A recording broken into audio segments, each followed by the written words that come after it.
Olá! Hoje vamos estudar um pouco sobre desenvolvimento da glândula mamária.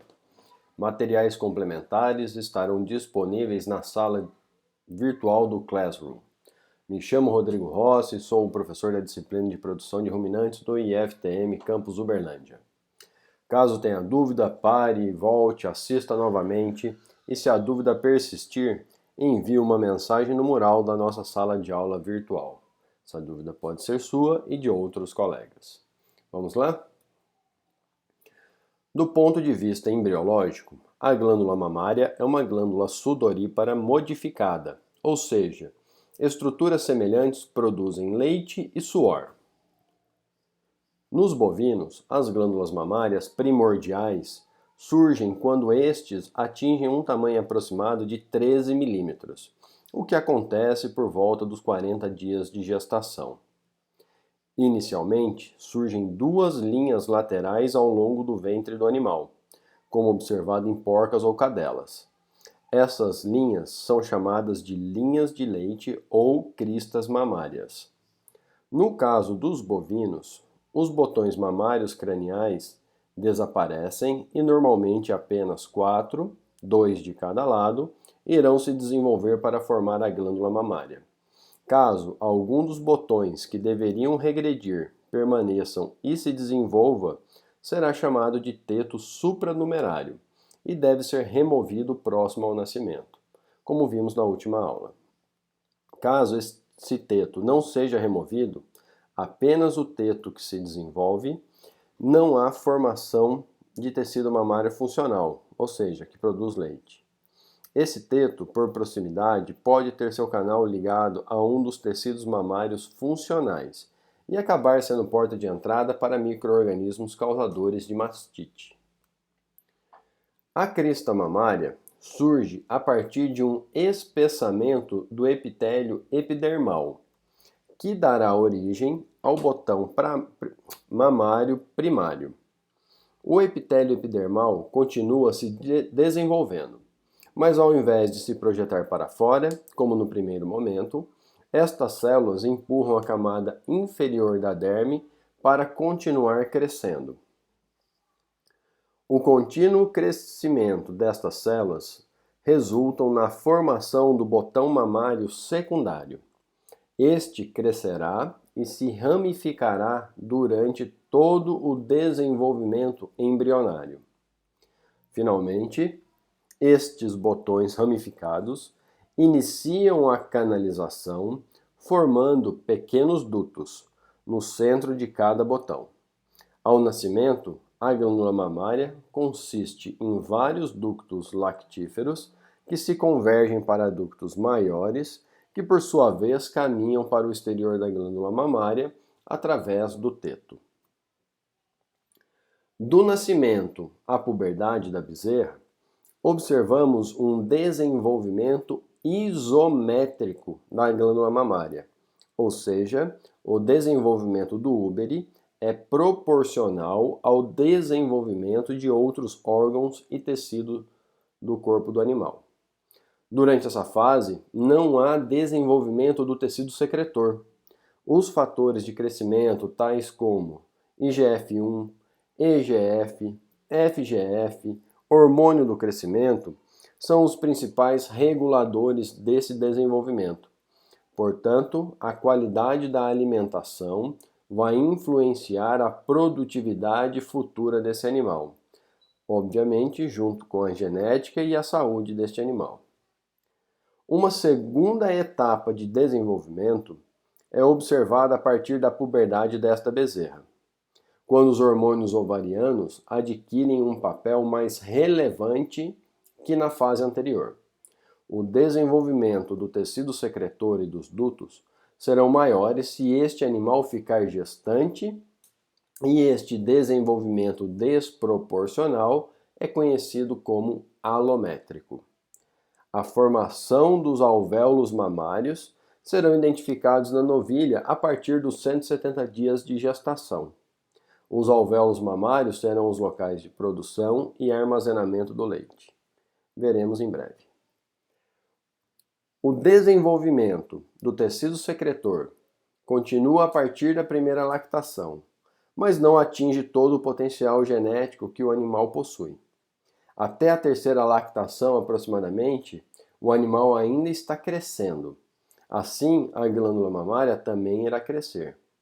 Notem no gráfico que o tecido de sustentação, essa faixa arroxeada na parte de baixo do gráfico, apresenta um crescimento contínuo e lento. Por outro lado, o tecido secretor, em amarelo, e os ductos, em marrom, eu acho, crescem e regridem ao longo do ciclo produtivo do animal. Se está em lactação, há o desenvolvimento. Se está seco, ou seja, no intervalo entre as lactações, estes tecidos regridem. A produção máxima geralmente ocorre entre a quarta e a quinta lactação. Diversos são os fatores que influenciam o desenvolvimento do tecido secretor. Entre eles, podemos citar o manejo e a frequência das ordenhas. Quanto maior, mais estímulo.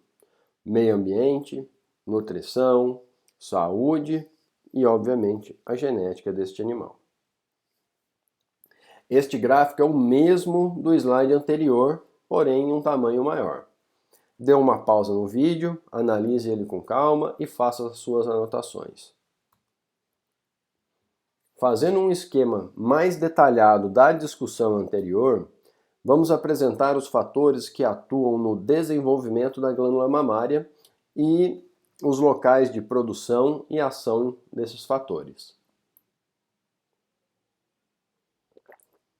As fases representam aquelas pontuadas anteriormente. Sugiro que volte e desenhe um gráfico no caderno, delimitando as fases. Assim ficará mais fácil a compreensão deste e dos próximos dois slides. A fase 1 representa o período que vai do nascimento à puberdade da bezerra. Durante este período, o hipotálamo produz o hormônio liberador de gonadotrofinas, o GnRH. Este hormônio irá pelo sistema porta-hipotálamo hipofisário à hipófise anterior, também conhecida como adeno-hipófise, estimulando-a a produzir e liberar o hormônio do crescimento, o GH, e o hormônio folículo estimulante, o FSH. Ambos hormônios são liberados na corrente sanguínea e terão ação em tecidos-alvo. O FSH, ao chegar nos ovários, irá estimulá-lo a promover o desenvolvimento folicular. E os folículos, principalmente terciários, irão produzir o estrógeno, o E2.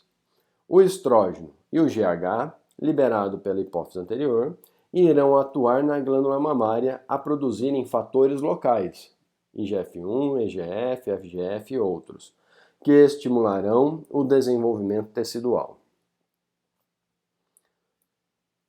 Na fase seguinte, que vai da puberdade à primeira gestação, o organismo do animal mais maduro muda o perfil de hormônios. Agora, além do FSH, a adeno-hipófise libera o hormônio luteinizante, o LH, e a prolactina.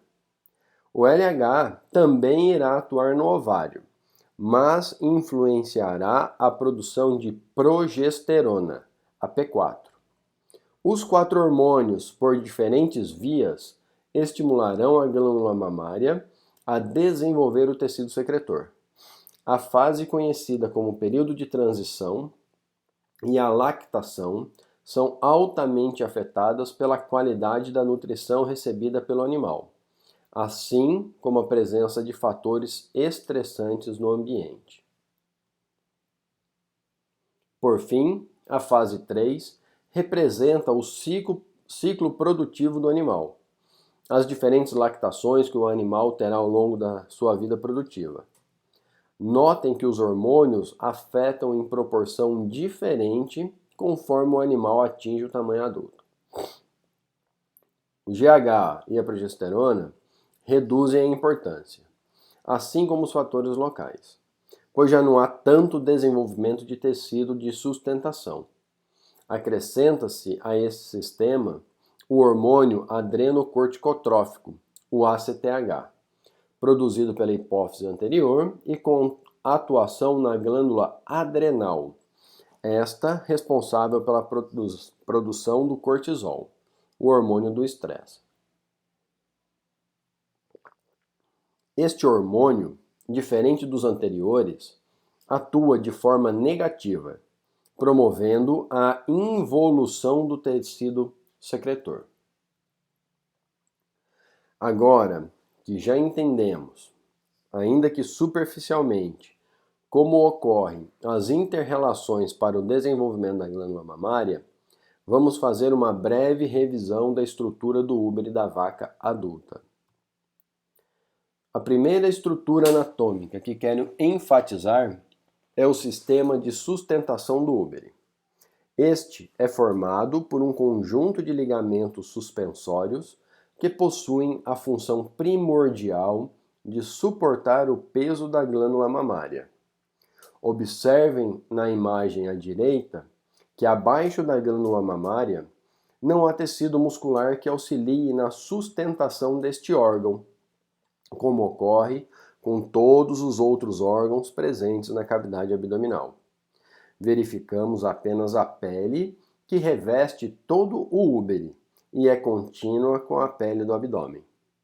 Considerando a densidade do leite maior que 1, podemos afirmar que 1 litro de leite pesa mais de 1 quilo.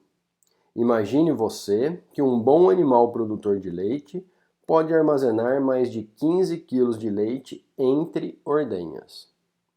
Somando-se a isso, o próprio peso do tecido mamário. Assim, os ligamentos suspensórios possuem função essencial na manutenção da saúde do úbere e do animal.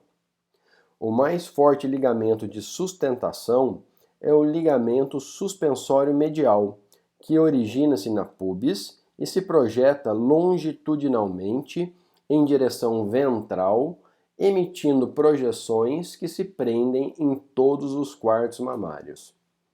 Este ligamento recebeu destaque especial na nossa segunda aula. Qualquer dúvida, volte e assista aos vídeos sobre classificação linear. Outro ligamento também importante, mas de difícil avaliação no animal vivo, é o ligamento suspensório lateral. Este ligamento complementa a sustentação do úbere envolvendo-o lateralmente.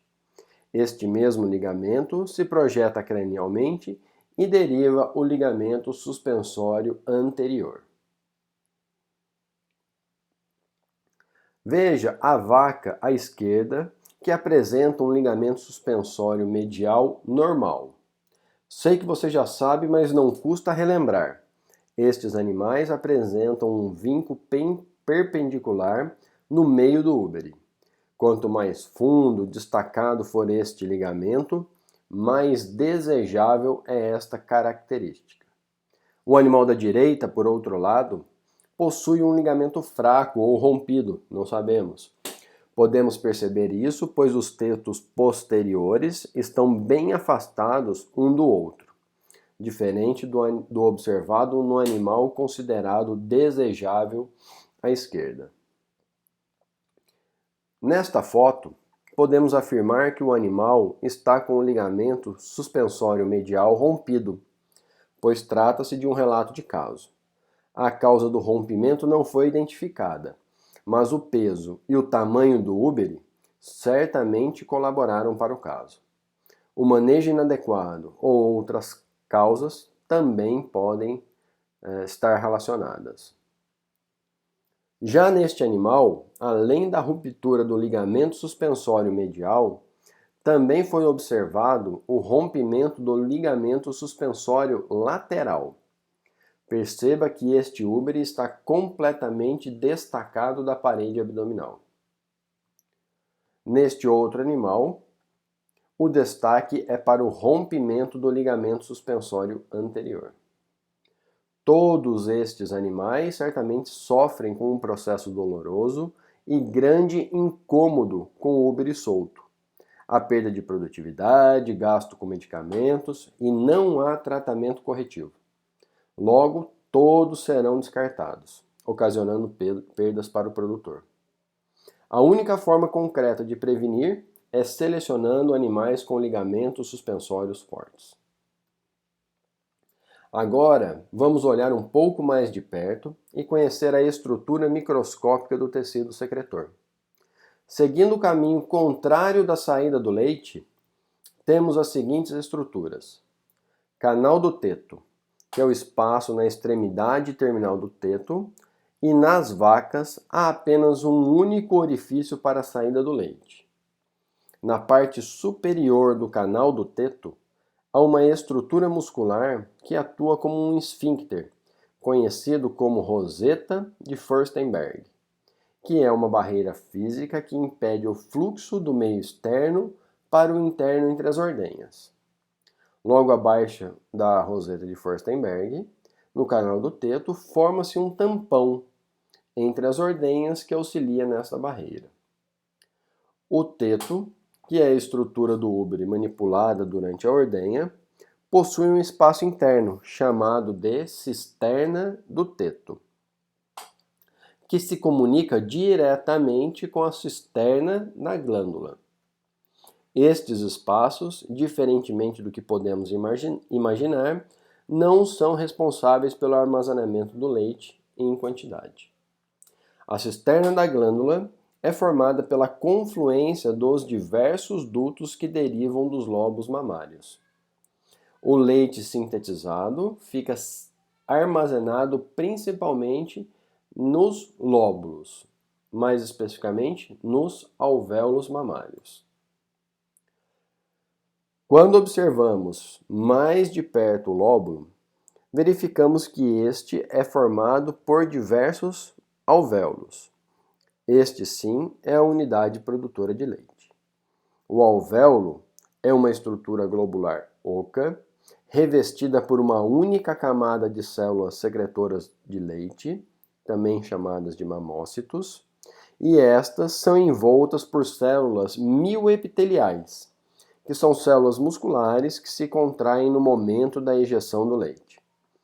Também há na periferia da estrutura dos alvéolos vasos sanguíneos que levam os nutrientes que serão utilizados para a formação do leite. A produção do leite é um processo contínuo e só cessa quando o alvéolo mamário torna-se repleto e não há mais espaço para armazenar o leite.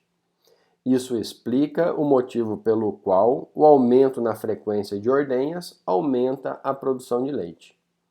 Quanto mais leite for removido, mais espaço será liberado para a produção de leite. Mas a remoção eficiente deste leite produzido e armazenado depende de estímulos adequados no animal. Os fatores ambientais possuem forte influência neste processo. Assim, um ambiente confortável favorece o bom estímulo à injeção do leite. As condições ambientais devem estar adequadas desde antes da vaca entrar na sala de ordenha. O animal deve ter um ambiente que não lhe cause dor ou estresse. As sensações térmicas, táteis, visuais e ou auditivas podem estimular tanto positivamente quanto negativamente o mecanismo de ejeção do leite. Também é importante que o animal tenha uma rotina de atividades bem definidas, sem grandes alterações de horários, de pessoas, de práticas de manejo e alimentação durante o ciclo da lactação. Estes diferentes estímulos poderão promover a liberação de ocitocina pela hipófise, e este hormônio irá atuar diretamente na glândula mamária, resultando na contração das células mioepiteliais que envolvem o alvéolo mamário. Com o aumento da pressão hidrostática dentro dos alvéolos, o leite armazenado busca um caminho de menor resistência, que serão os dutos. Por isso, é muito comum observarmos vacas bem estimuladas ejetando leite antes de colocarmos as teteiras da ordenhadeira. A sucção que as teteiras fazem apenas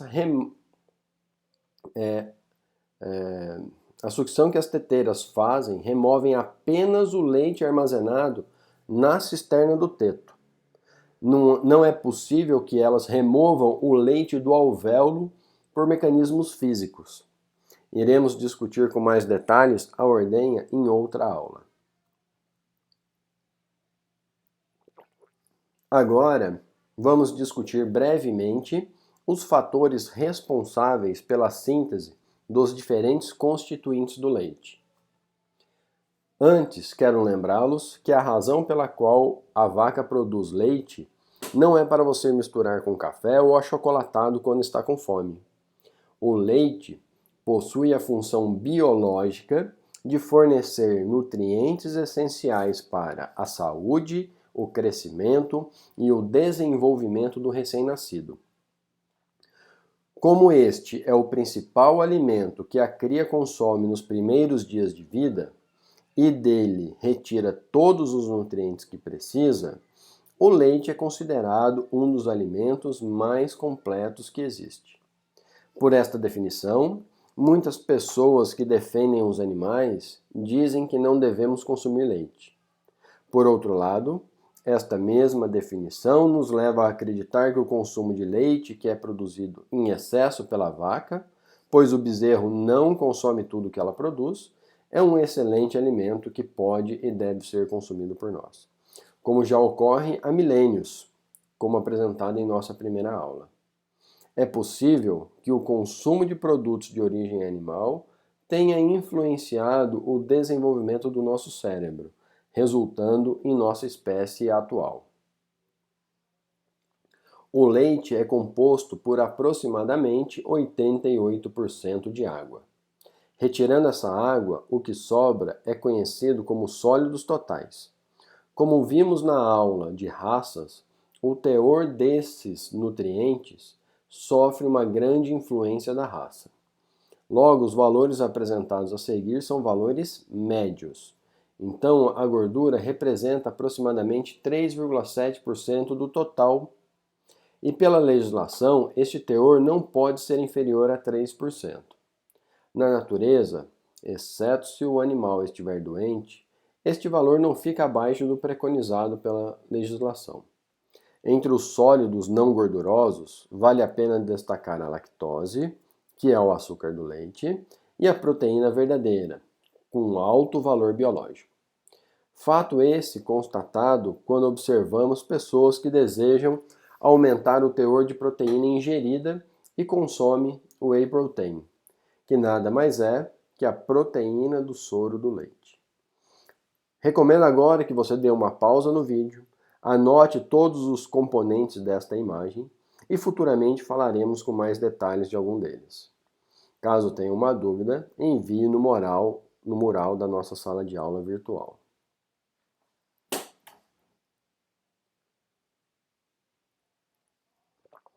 No slide anterior, mostramos valores médios de gordura e proteína sem especificar a raça. Agora verificamos através deste gráfico que aqueles valores médios podem sofrer grandes alterações ao longo do ano. Tenho certeza que você já pensou nas diferentes estações e o regime de chuvas influenciando essa variação. Veja que esses dados foram obtidos junto da Exalc, uma instituição pública no interior de São Paulo. Logo, se trata de dados do rebanho nacional. E apesar de termos um crescente aumento em rebanhos confinados, a base da nossa produção leiteira ainda é a pasto. E este sofre muita variação ao longo do ano em função das chuvas, exceto se houver irrigação, o que também não é uma realidade para a maioria dos produtores. Acrescentei a este gráfico dados aproximados da produtividade esperada. Note que o volume de leite produzido tem um comportamento oposto ao da gordura e da proteína. Assim, podemos deduzir que o aumento desses nutrientes não ocorre apenas por uma maior produção, mas por uma maior concentração deles no leite, já que o volume de leite diminui. Este outro estudo demonstra a variação nos teores de lactose, gordura e proteína ao longo da lactação. Devemos lembrar que a lactação padronizada tem 305 dias de duração. Alguns animais podem apresentar períodos menores ou maiores em função da raça ou práticas de manejo. Veja, na linha laranja, que representa a produção, que nas 8 primeiras semanas de lactação ocorre um aumento na produção. Depois atinge um pico.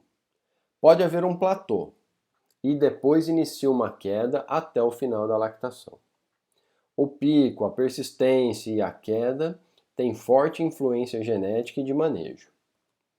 Da mesma forma que observamos o comportamento ao longo do ano, também observamos ao longo da lactação para gordura e proteína, um comportamento oposto ao da produção. Por outro lado, a lactose não se altera tanto e possui apenas uma queda gradual ao longo da lactação. E o pico máximo de produção da lactose ocorre no início da lactação. Esse pico máximo, no início da lactação, e a queda pequena ao longo da lactação, pois devemos lembrar que a função biológica do leite é fornecer nutrientes essenciais para a saúde, crescimento e desenvolvimento do recém-nascido. E a lactose, especificamente, tem a função de fornecer energia para este neonato. A lactose é um disacarídeo formado na glândula mamária pela união da glicose com a galactose. Em função da fermentação ruminal, não há glicose absorvida em quantidade significativa para suprir essa necessidade. Portanto, a demanda de glicose é suprida pela gliconeogênese, processo que vamos estudar em mais detalhes futuramente. O principal precursor da glicose é o propionato, um ácido graxo volátil produzido durante a fermentação ruminal. A quantidade deste AGV é proporcionalmente maior quando o consumo de grãos aumenta. O produtor, quando deseja aumentar o volume de leite produzido, aumenta a quantidade de grãos na dieta dos animais.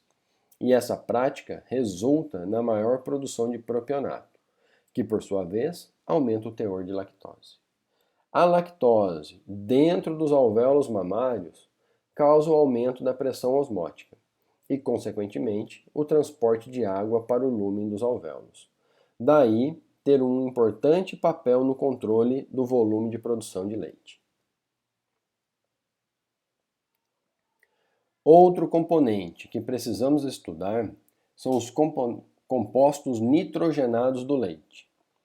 Neles incluem o nitrogênio não proteico, tendo como exemplo a ureia, a proteína verdadeira, que é dividida em proteína do soro, e caseína. Como toda proteína, estas são formadas a partir de aminoácidos que precisam vir da alimentação, se forem essenciais, ou poderão ser sintetizados pelo organismo, se forem não essenciais. As proteínas do soro incluem as sintetizadas na própria glândula mamária, como a beta-lactoglobulina e a alfa-lactoalbumina, e outras que são transportadas para o leite, albumina sérica e imunoglobulinas. A ureia, por sua vez, está relacionada ao excesso de proteínas degradáveis no rumen. A proteína da dieta é utilizada na produção de proteína microbiana durante a fermentação ruminal. Porém, uma parte dessa proteína pode escapar, por não ser utilizada ou, principalmente, se a dieta não estiver balanceada corretamente e houver um excesso de proteína ingerida, resultando então na formação e absorção de amônia diretamente da parede ruminal para a corrente sanguínea. Esta amônia pode ser tóxica para o organismo do animal. Então ela é convertida em ureia no fígado, que é menos tóxica, e pode ser utilizado pelo organismo do animal como fonte de energia. O balanço de ureia pode ser detectado no leite através da análise de nitrogênio ureico do leite, uma medida prática para verificar se há excesso na ingestão de proteína. A proteína é um dos itens mais caros que constituem a dieta dos animais. Portanto, o ajuste no consumo deste nutriente torna a produção mais eficiente e lucrativa. Os aminoácidos que irão formar as proteínas do leite podem vir da digestão da proteína microbiana ou proteínas não degradáveis no rumen, que são aquelas proteínas que, por razões diversas, não sofreram a fermentação ruminal. Por fim, a gordura do leite, que tem a função para o neonato de fornecer energia, ácidos graxos essenciais e vitaminas lipossolúveis, são formados a partir de ácidos graxos e glicerol na glândula mamária. O principal precursor desses ácidos graxos é o acetato e o beta-hidroxibutirato. AGVs produzidos na fermentação ruminal ou lipólise do tecido adiposo. A quantidade destes AGVs no rumen é proporcionalmente maior quando o consumo de forrageiras aumenta. No início da lactação, enquanto a produção de leite não alcançou o pico, é comum observarmos uma perda de score de condição corporal nos animais, pois estes estão passando por um balanço energético negativo, ou seja, estão consumindo uma quantidade de alimento e energia menor que a necessária para a fase de produção. O organismo do animal, portanto, mobiliza reservas para atender a demanda da glândula mamária.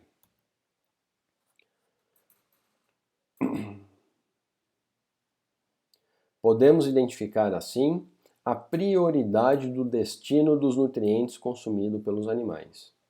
Em primeiro lugar, os nutrientes são utilizados para o metabolismo basal, ou seja, aquelas funções que garantem a vida do animal, sistema respiratório, circulatório e nervoso central.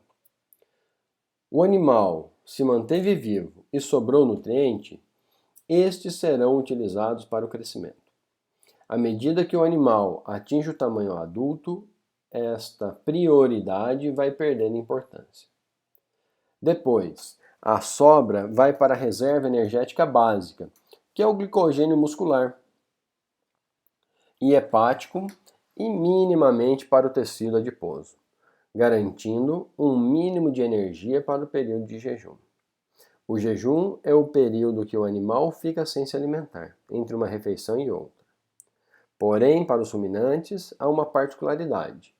O rumen funciona como um local de armazenamento de alimentos. Assim, mesmo que ele não esteja ingerindo alimento, ele está processando o alimento que foi ingerido previamente. Voltaremos a discutir isso futuramente. Se ainda sobrar nutriente, este vai para a gestação, caso o animal já esteja gestante. Não é o caso do animal estar vazio e ficar prenhe. E ou lactação. Nesse caso, a prioridade muda de acordo com a necessidade. Podemos entender isso como um mecanismo de perpetuação da espécie. Se o animal está lactante, o organismo entende que uma nova vida foi gerada, está viável e a produção de leite deve ser priorizada a uma nova vida que está em formação e não se conhece a viabilidade. Por isso, podemos ouvir relatos de abortamentos sem causa aparente. Atendeu todos os requisitos anteriores, metabolismo basal, crescimento, reserva energética básica, gestação e lactação, aí sim o organismo do animal se dá o direito de guardar mais um pouco no tecido adiposo para uso futuro. Iremos discutir isso na aula de score de condição corporal, pois veremos na prática como o animal seleciona o destino dos nutrientes e podemos manipular para ajudá-lo da melhor forma possível. Nesse momento, algum de vocês deve estar pensando: acho que o meu organismo tem outras prioridades para os nutrientes. Se eu comer apenas um bombom ou um pedaço de bolo, primeiro vai para a reserva adicional, depois atende outros critérios.